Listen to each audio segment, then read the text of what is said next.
Okay, now if you've heard me speak about alcohol in the Roman world or about the recreation of ancient beer, which, to be fair, I have done at length, tediously, in a variety of contexts, then you'll remember, I hope, that alcohol was well, generally ubiquitous in the Roman world and perhaps in the ancient world generally.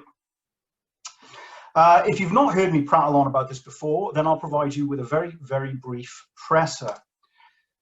The act of drinking has a very lengthy history, and while the meaning of its consumption is culturally and historically contingent, under the Romans, it brought the pleasures of urban life and constitutional government, and, if Petronius' extremely wealthy freedman Trimalchio can be believed to the Romans, wine was effectively life.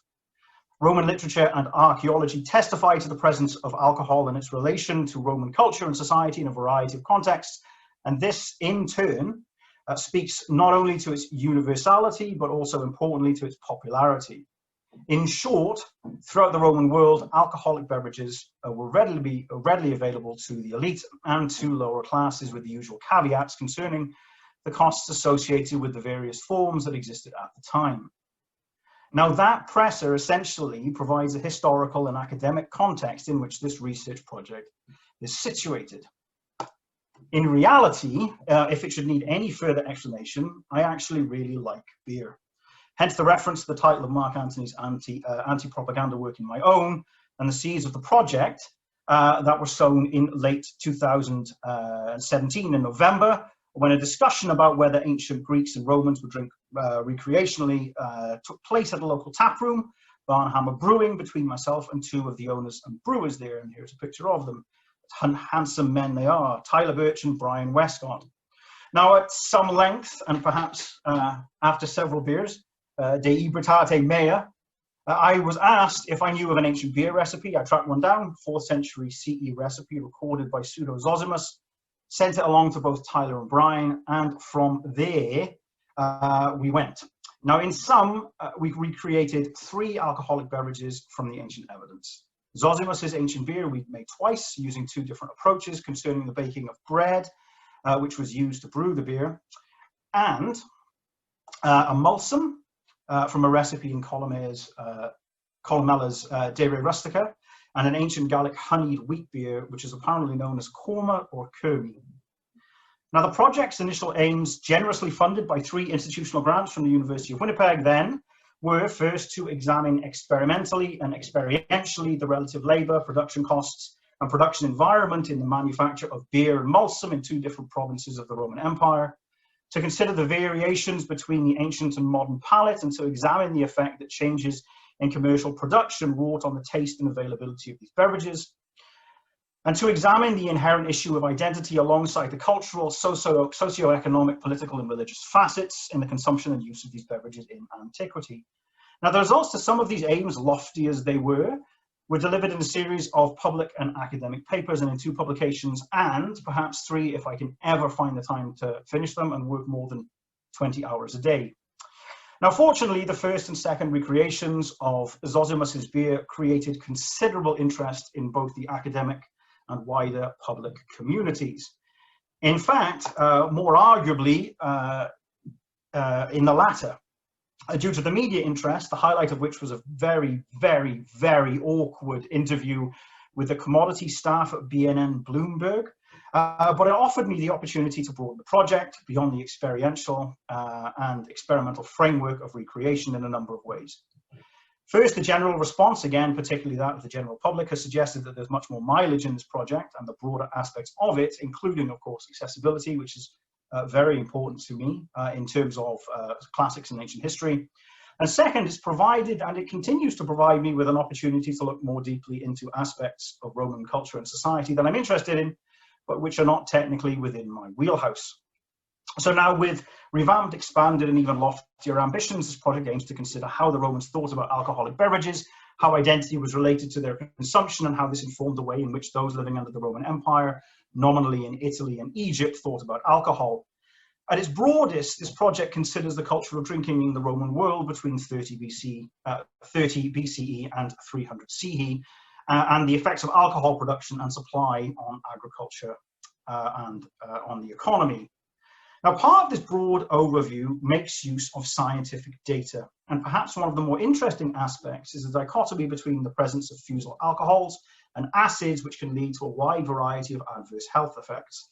And that some of our best evidence for the use of alcohol in Roman society comes from medical treatises in which alcohol was used as a treatment for a wide range of ailments, from severe pain through to constipation. Now, as part of the second stage of this project, in September 2019, Jamie Galka and an honours student in the Faculty of Science at the University of Winnipeg set about testing the Kermi, the Mulsum, and the second version of Zosimus's beer using a series of analyses used by the American Society of Brewing Chemists through HPLC, or high performance liquid chromatography, to decide whether or not what we brewed was actually beer. Now, these included tests for the pH level, total acidity, total protein, and color, as you can see. And alongside the ancient beer, as comparable examples, they analyzed 4 reference beers from local breweries, 3 from Barnhammer and 1 from Little Brown Jug. And the summary results, which you have before you, make for some very, very interesting reading. The ancient beers are all at the bottom here. Beer M is the Kormi, or the Kurma. The red wine is the Mulsum, and Zos is, well, Zosimus's recipe. Now, in effect, by all determining factors here, and for all intents and purposes, all 3 beverages that we recreated are all technically beer. And they would all be largely acceptable to the American Society of Brewing Chemists, even, rather disturbingly, the Mulsum, believe it or not. Now, more, perhaps as expected, the beer resulting from the 4th century CE recipe from Zosimus, like all ancient beer has been purported to do, delivers a fairly decent hit, protein per 100 grams, supporting the contention that beer or liquid bread was as common as bread. In fact, recent studies by Neolithic, Near Eastern, and Egyptian archaeologists suggest that cereal cultivation was carried out with a view to brewing beer rather than baking bread. Now, as far as I know, I hope I'm wrong, this proposition has not been considered for the Roman period, and yet here we have some possible evidence for it. Now, the only issue that we really have to consider here should be obvious, and it is the much higher than expected level of acidity present in the Zosimus sample. Now, explaining this is particularly troublesome, in part because until we get access to a more complete mass spectrometry database, we won't know what type of acid this is.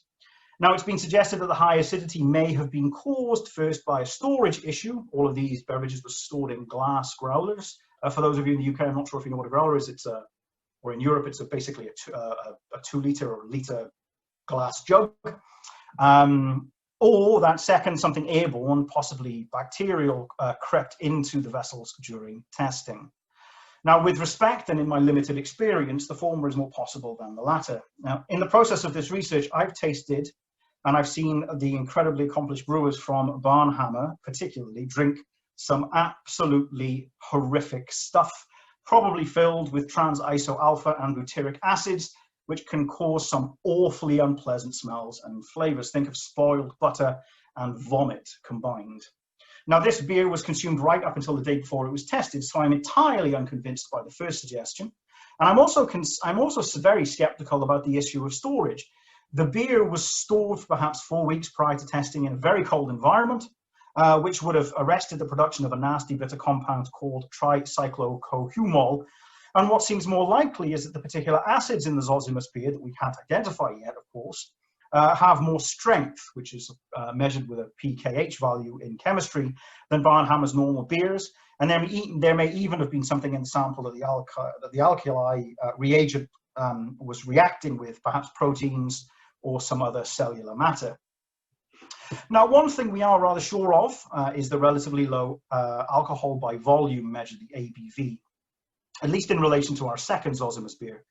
Gravity readings suggested that the endpoint was around 3% ABV, but a more recent recreation by Blind Man Brewing in Lacombe, Alberta, under the auspices of the production manager Shane Grondell and Dr. Kevin Soles, once of MacEwan and now of Memorial University, ended fermentation with a confirmed ABV of around 4%. But it also contained lactobacillus, which is a lactic acid bacteria, which is generally believed to lead to an off flavor in beer. Now, to say anything more definitively right now is rather difficult. We do have a great deal of data from mass spectrometry, but as I said, we don't have the means by which to consider it, but all is not lost. And while waiting for this data to be examined, we can look to where we might go in the future. And what I'm going to tell you about now is perhaps the most interesting and accessible direction that I have in mind, but hardly the easiest. Now, it'll be no surprise to you all that one of the first questions raised by the data was to do with fermentation and storage. Another good question is what effects the consumption of these beverages had on the health and well-being of Roman individuals. And in fact, there is a great deal of debate as to the storage and fermentation of wine and beer in the ancient world, let alone in the Roman Empire. And it's also firmly entwined with the storage of olive oil as well as dry products such as wheat and figs.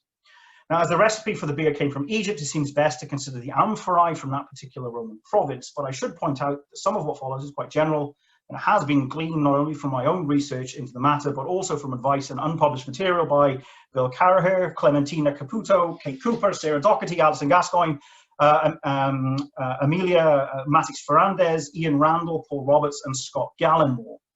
Now, generally, the containers that held beer and wine in Roman Egypt were of various shapes and sizes.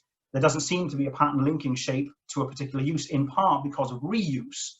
And these were covered inside with a layer of pitch or a black resinous substance that appears to become thicker from the 4th century CE onwards. Now, the reasons are obvious. Amphorae, like other ceramic vessels, are remarkably porous if left to their own devices. And if they contain liquids, oil, wine, and garum, they need to have some kind of lining. Now, in the Roman world, this was almost always some form of tree-derived pitch, and obvious traces can be found inside many Roman period amphorae pine pitch, in the case of several sites in Italy and Greece, for example.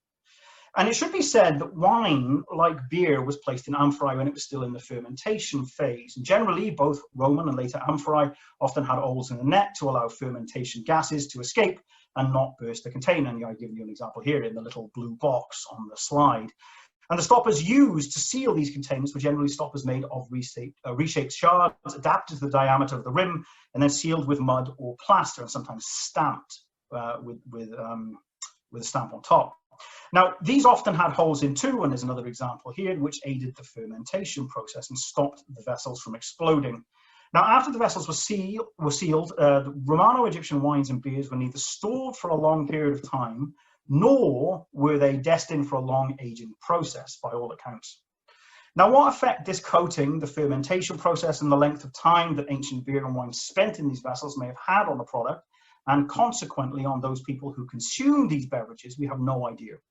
There is a debate about the presence or the absence of pitch inside containers that had to contain oil, while there appears to have been a general preference to waterproof the containers with wine.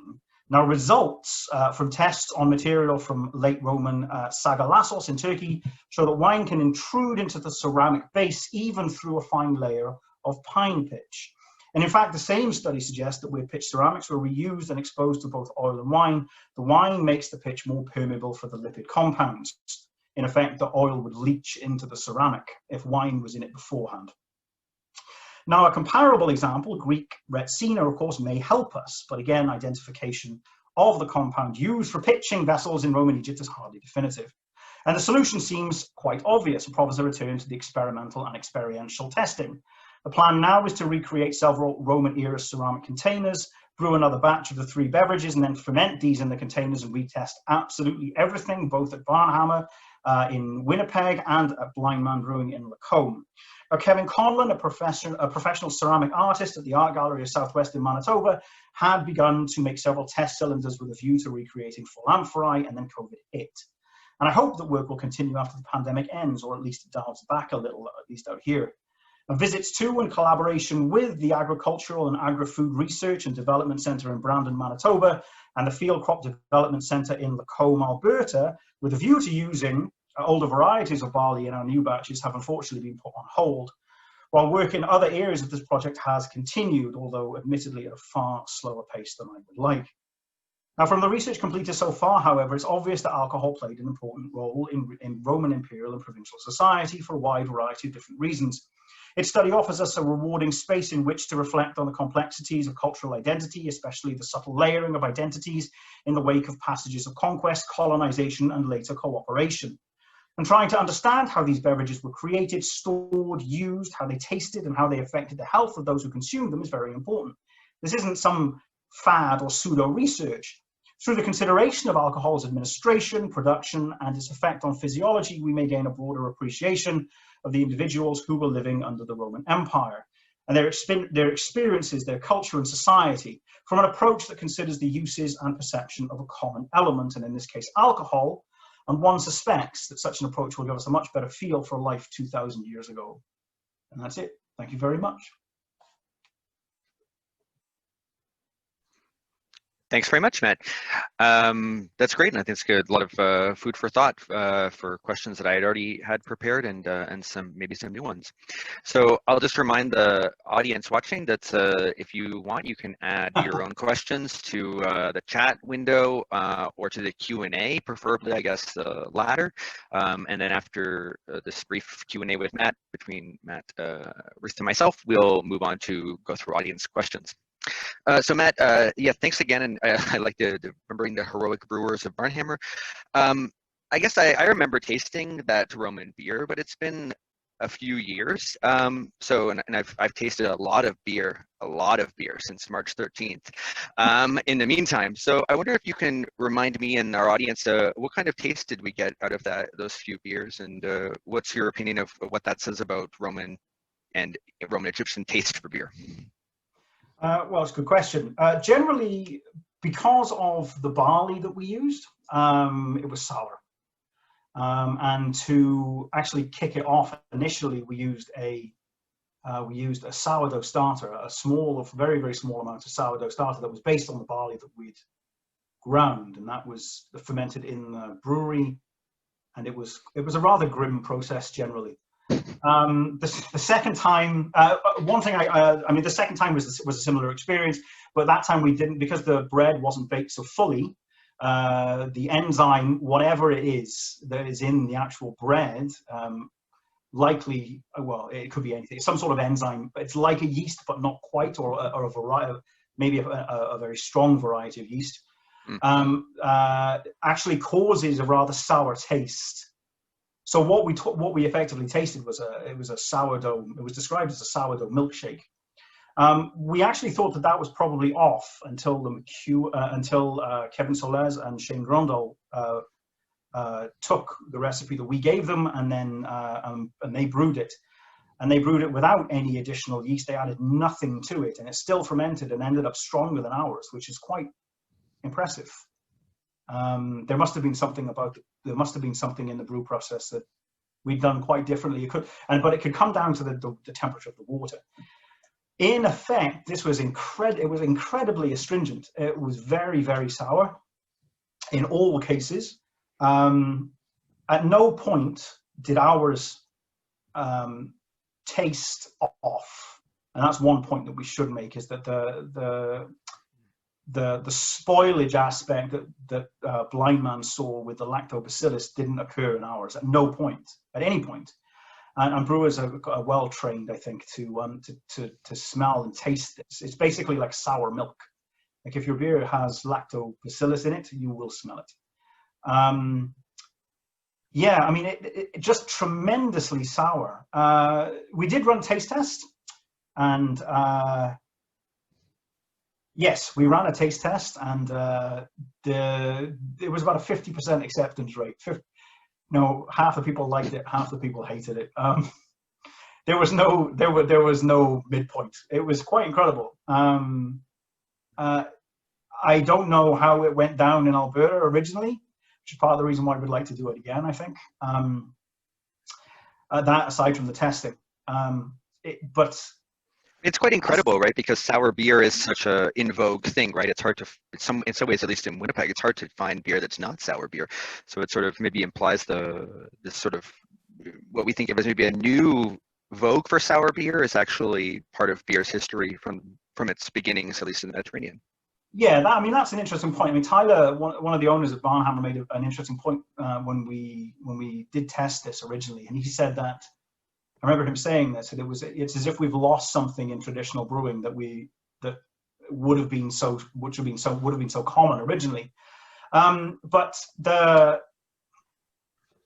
what's interesting about the results of the test is that the pH level for believe it or not, the pH level for the Zossemus beer is right smack bang in the middle of pHs for modern sour beers. It's like it's 3.5, isn't it? I think. It's on the slide. I can't remember what it was. I think that's right. I think I saw 3.5. 3.61, whereas modern sour beers radiate between. So Barnhammer has just brewed a series of sour beers, and I know this because I spoke to Brian about I've been speaking to Brian, head brewer there, about the data, and he says that their most recent sour beer came in at 3.4 pH, and the one before that came in at 3.6. So we're looking at something that's really, really close. If you have an IPA, a sour IPA, it will likely be higher. It's probably 3.8 or 4. Mm-hmm. So in terms of what we're looking at, in terms of the data here, it's technically no more sour, like the astringent, the alkali taste that makes the sour beer sour is no more sour than a modern beer, believe it or not. So that's quite nice. I think it's awful, quite frankly. I've said this publicly on a number of occasions. But I know Tyler likes it. I'm not sure Brian does, but the brewer out here certainly does. He's a big fan of it. It's very, very strange. I think, what have we lost in terms of the taste issue? I'm not sure we've lost very much, to be honest. I was initially but I'm talking about craft beer. I mean, commercial beers are, of course, I see the Peanut Gallery have decided to jump in on the chat. Yes, it was. Some people did like it. Thank you very much. Yes, they were very, very. It was well received. But I mean, the important thing is that I think what I think it says more about anything else is that the commercial beer that is sold is probably not beer. I shouldn't. Maybe. I mean, I'll go on record and say that commercial beer made by places like Labatt's is probably not real beer anymore. And I think what the craft beer movement actually have done is they've taken that back. They've taken, okay, that is not beer. This is what beer should be. And I think I'm not entirely. I originally, as I'm sure we've talked about, and I know I've spoken to you several times and several people on this, several participants, in fact. I thought that the taste of beer had changed dramatically. I'm not so sure anymore. I think that, I do think that the post-industrial commercial production aspect significantly affected the taste. That seems a roundabout way of answering your question, but that's what I think the issue. No, that's a great answer. And I guess that's what this. It's a really interesting, really good. These are the kind of questions I guess it's very hard to answer without the experiments, right? So that's great. Ruth, I'll turn it over to you. Thank you. So, Dr. Gibbs, you alluded to the possibility of other research avenues, and I wanted to inquire about that and ask you what exactly you might be considering to study. And I know that beer in the ancient world was a buffer against mental and physical illnesses, and it was also a well-being type tool, and the caloric intake from the beer itself was something that was really valuable to many throughout the populations in the Mediterranean and in the Roman world. So I wanted to know if you are looking at, like, what are you looking at for your extended research beyond what the brewing aspect of what we're talking about today? But you alluded to the fact that there's other avenues. And I also wanted to know, has your research touched or considered the military specifically and the campaigns that they went on, and have you mapped out where Roman beer traveled, and is this even possible? So I know that's large, but you know, to give us some insight. Some of that. I'll go backwards, right? I'll try and work backwards, but you'll have to remind me, Ruth. Sure. So number one, so the Roman military thing, there was a really, really good article in Ancient Society that came out recently. I say that from the classics in the classic sense recently, so like within the last 5 or 6 years, Okay. about an association of soldiers on Hadrian's Wall that actually were brewing beer for a party. I can't remember. Part of it's in one of the Vinderlands up somewhere. I don't remember the reference off the top of my head. But well, the one thing that's important to recognize with beer is that beer appears to have been everywhere.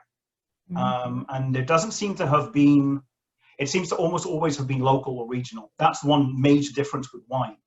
Like we can see, for instance, in, as part of my, here's another answer to part of your other question, is that part of this research project is now tracking the production of, and using the production and appearance of different types of wine amphora in the archaeological record. I'm working on some of this with Kate Cooper, or I was before everything went to chaos. We're looking at, what we were planning on doing is actually looking on assemblages that we could find over specific periods to try and map the differences of tastes of wine. Generally people say that what happens is wine in Egypt, there's an increasing preference for Italian wines in Egypt. Simple. Entirely believable. The evidence seems to suggest that too. But any more detail than that, they just say around the 4th century CE. But what would be interesting is to know at what point this happened, right? Like when did this come in? Beer isn't like that. Beer appears to be almost certainly local wherever it is. I mean, the Germans, I mean, Pliny the Elder is central to this. And there are so many different references and names to beer, and there's so much of it. It's incredible, quite frankly. I honestly, I don't even know. I went through earlier on, when I tried to prep this paper to make sure that I was going to hit around 15 minutes, 10 or 15 minutes, I thought about discussing different types of beer, and I managed to count up, I've given papers on this subject probably about 5 or 6 times in the last 2 years. And I have 12 different types of beer that arguably we could recreate from as far as field as like Scythia or the Scythians, whoever they were, all the way up to Roman Britain. So so in terms of beer, the differences between beer and wine, beer was almost certainly local more often than not. And wine was not. So in terms of the broader project, there are a bunch of different things here. Some I can do during COVID, some I can't. The ones that I can do, I can probably look at this idea of tracking. Myself and Kate can probably pull together something that talks about the tracking of these amphorae in Egypt from what we have. But there are issues with as I hope I made clear, I tried to allude to, it's not entirely clear exactly how these amphora, because of their reuse, the whole point, that whole thing is quite difficult. There is examination of, there's of course the recreation, but there's the element of different types of varieties used for different types of beers that we were going to look at, that I was going to look into. And there has been, in fact, since about 2000, and since Max Nelson wrote his excellent book on beer I can't remember the name of it. It was this monumental history of beer across, from Greece right the way through to the medieval period. But an excellent book. But Max collected a corpus of documents from Ptolemaic and Roman Egypt, which is, of course, that is my wheelhouse, if ever I had one. And my aim was actually this year to go to Oxford. I was lucky enough to get yes, Bavarian's beverage. Thank you, Peter. History of beer in ancient Europe. Yes, I was hoping to go and use a really good papyri collection, so I could collect all of these documents together, because there will be more. And I think Max put this together in about 2006. 2005, 2006, and he hasn't touched it. And when he came to talk to us several years ago at Winnipeg, we had a conversation about it then, and he said he probably wouldn't do any work on it. So there's a lot of interest in it, and it does mean that, that I can probably get into that and do that.